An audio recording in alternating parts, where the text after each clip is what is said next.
बेनी माधव सिंह गौरीपुर गांव के जमींदार और नंबरदार थे। उनके पिता किसी समय बड़े धन धान्य संपन्न थे। गांव का पक्का तालाब और मंदिर, जिनकी अब मरम्मत भी मुश्किल थी, उन्हीं के कीर्ति स्तंभ थे। कहते हैं इस दरवाजे पर हाथी झूमता था।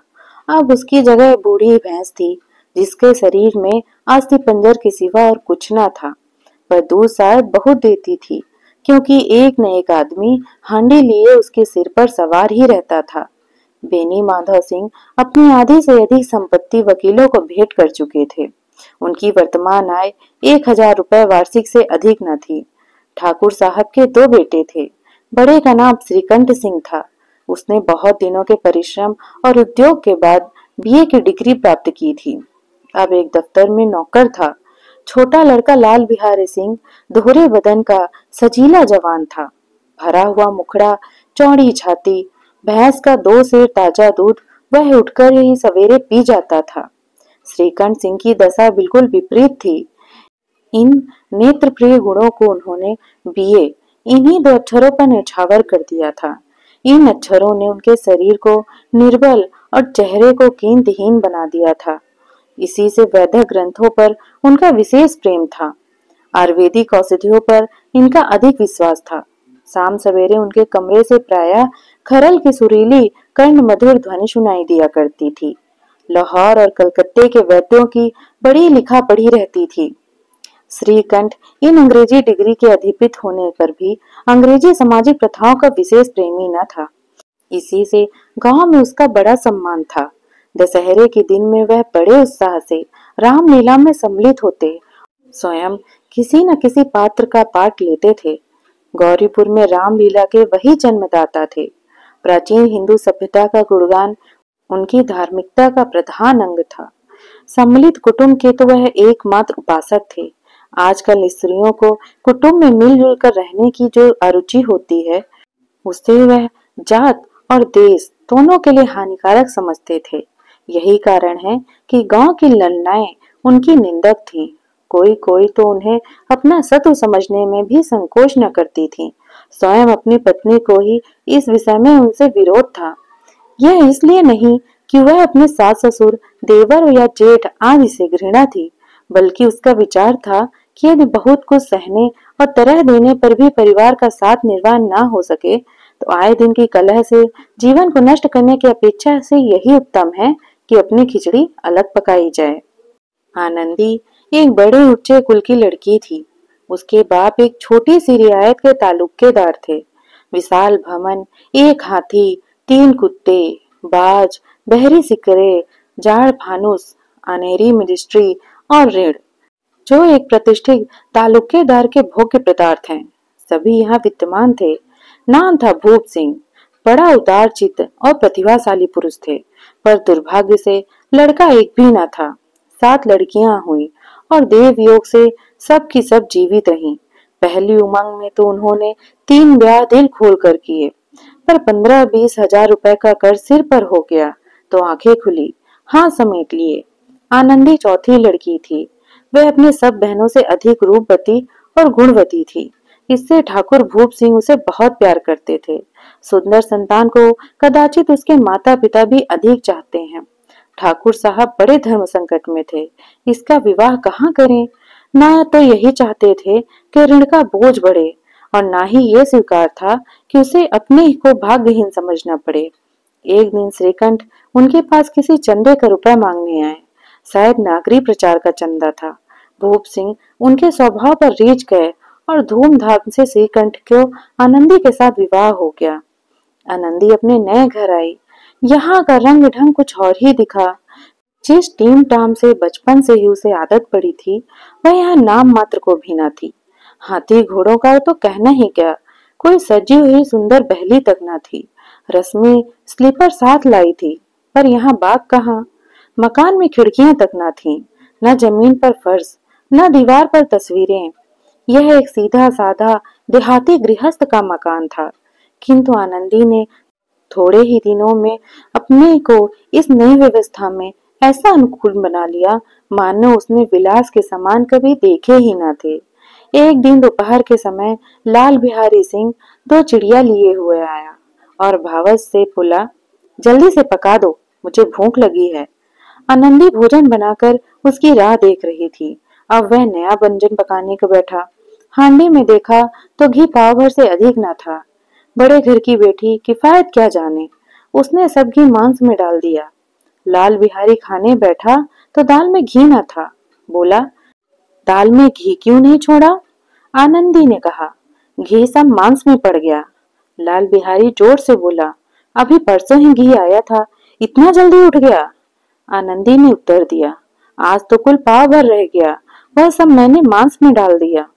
जिस तरह सूखी लकड़ी जल्दी से जल उठती है, उसी तरह छुझा के बवाल मनुष्य जरा सा भी बात पर तिनक जाता है। लाल बिहारी भौजी की ये ढिठाई बहुत बुरी मालूम हुई। तिनक कर बोला, मायके में तो चाहे घी की नदी बहती हो। स्त्री गालियां सह लेती हैं, मार भी सह लेती हैं, पर मायके की निंदा उससे नहीं सही जाती। आनंदी मुंह फेर कर बोली, हाथी मरा भी तो 9 लाख का, वहां इतना घी नित्य नाई कहर खा जाते हैं। लाल बिहारी चल गया, थाली उठाकर पटक दी और बोला, जी चाहता है जीभ पकड़कर खींच लूं। आनंदी को भी क्रोध आ गया, मुंह लाल हो गया। वह बोली, वह होते तो आज इनका मजा चखाते। अब अनपढ़ उज्जर ठाकुर से ना रहा गया। उसकी स्त्री एक साधारण जमींदार की बेटी थी। जब जी चाहता था उस पर हाथ साफ कर लिया करता था। खड़ाऊ उठाकर आनंदी की ओर जोर से फेंका और बोला, जिसके गुमान पर भूली हुई हो उसे भी देखूंगा और तुम्हें भी। आनंदी ने हाथ से खड़ाऊ रोकी, सिर बच गया, पर उंगली में बड़ी चोट आई। क्रोध के मारे हवा में हिलते पत्ते की भांति कांपती हुई अपने कमरे में आकर बैठ गई।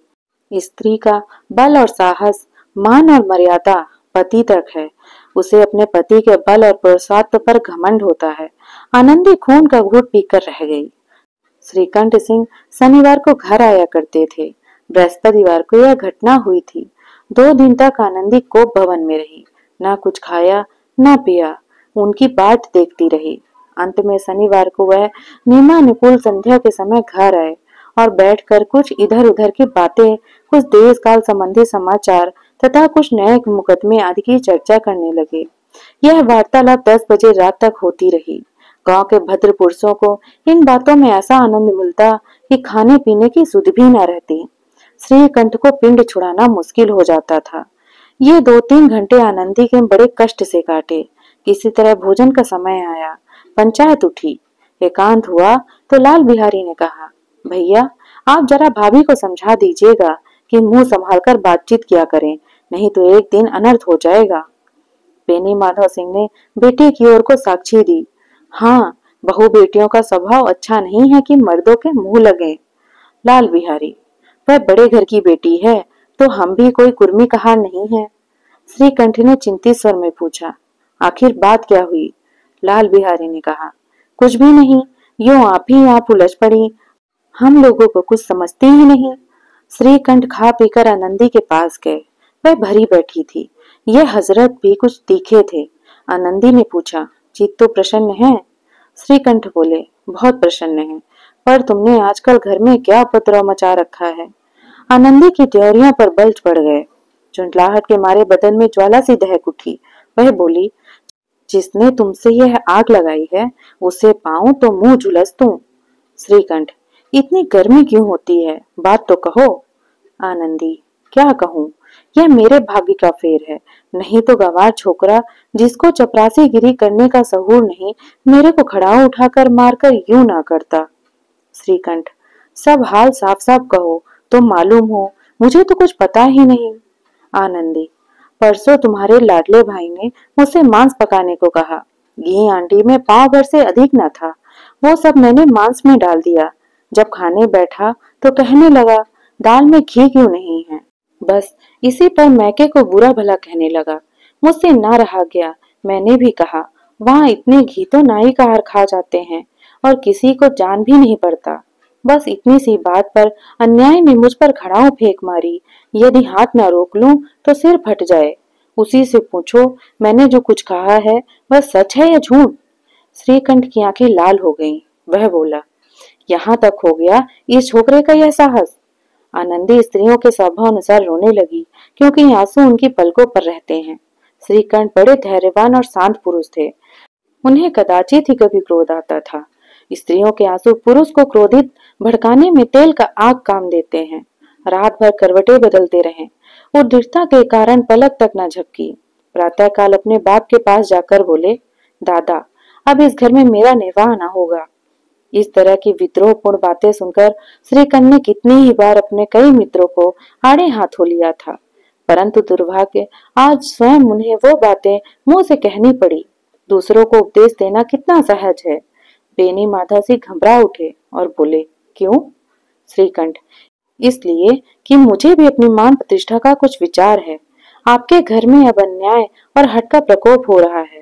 जिसके बड़ों का आदर सम्मान करना चाहिए वो उनके सिर चढ़ते हैं। मैं दूसरे का नौकर ठहरा घर पर रहता नहीं, यहाँ मेरे पीछे स्त्रियों पर खड़ा हूँ और जूतों की बौछार होती है। कड़ी बात तक चिंता नहीं, कोई एक दो कह ले वहां तक मैं सह सकता हूँ, किंतु यह कदापि नहीं हो सकता कि मेरे ऊपर लात घुसे पड़े और मैं दम न मारूं। बेनी माधव सिंह कुछ जवाब न दे सके। श्रीकंठ सदैव उनका आदर करते थे। उनके ऐसे तेवर देखकर एक बूढ़ा ठाकुर अवाक रह गया। केवल इतना ही बोला, बेटा, तुम बुद्धिमान होकर ऐसी बातें करते हो।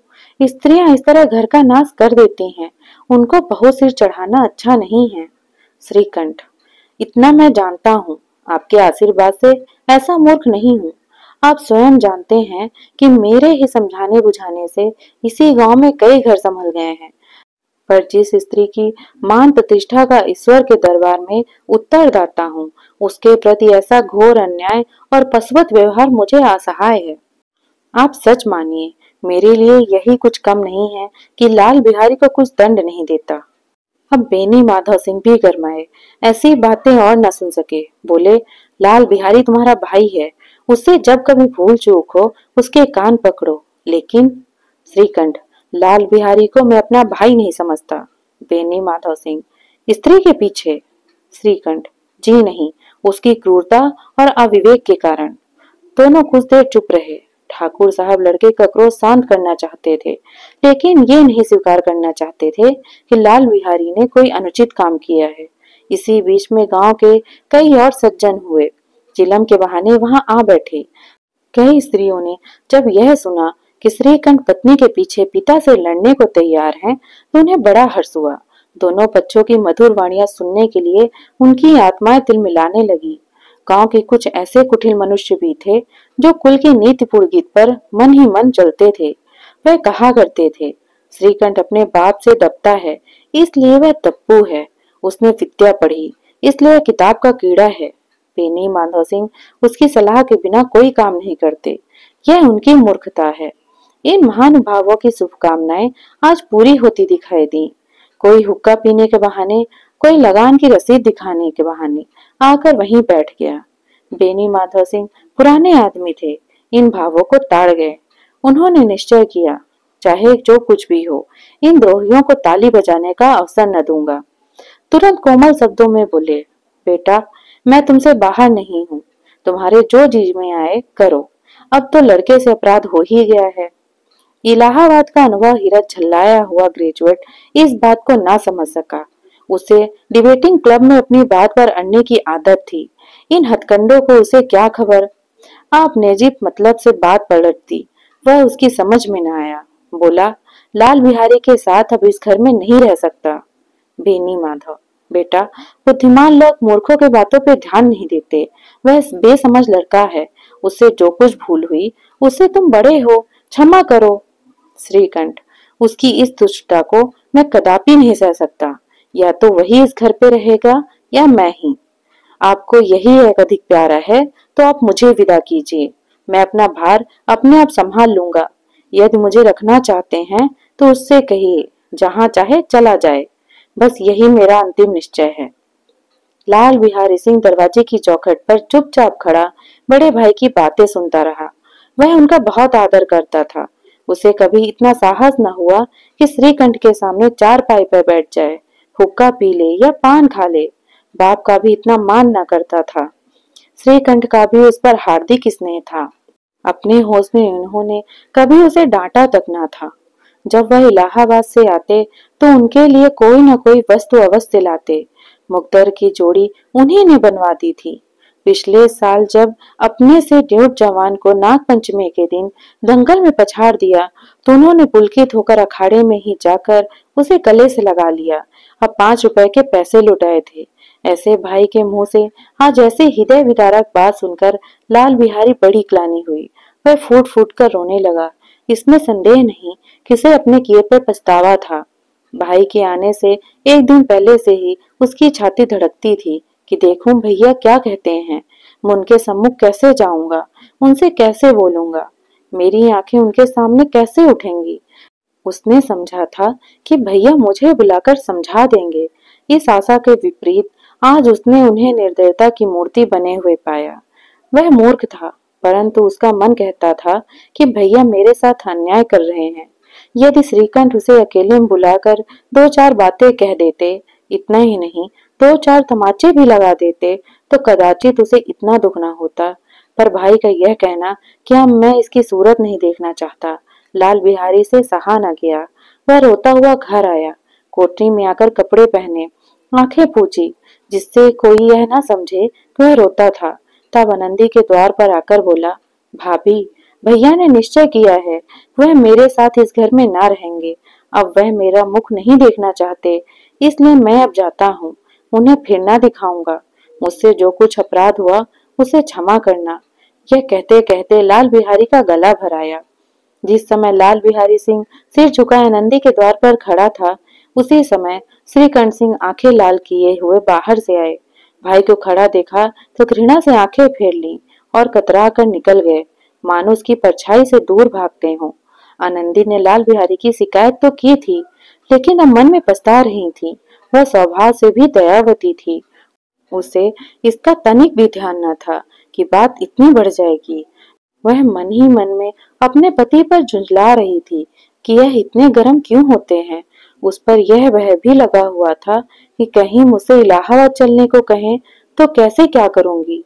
इस बीच में जब उसने लाल बिहारी को दरवाजे पे खड़े यह कहते सुना कि अब मैं जाता हूँ, मुझसे तो जो कुछ अपराध हुआ क्षमा करना, तो उसका रहा सहा क्रोध भी पानी हो गया।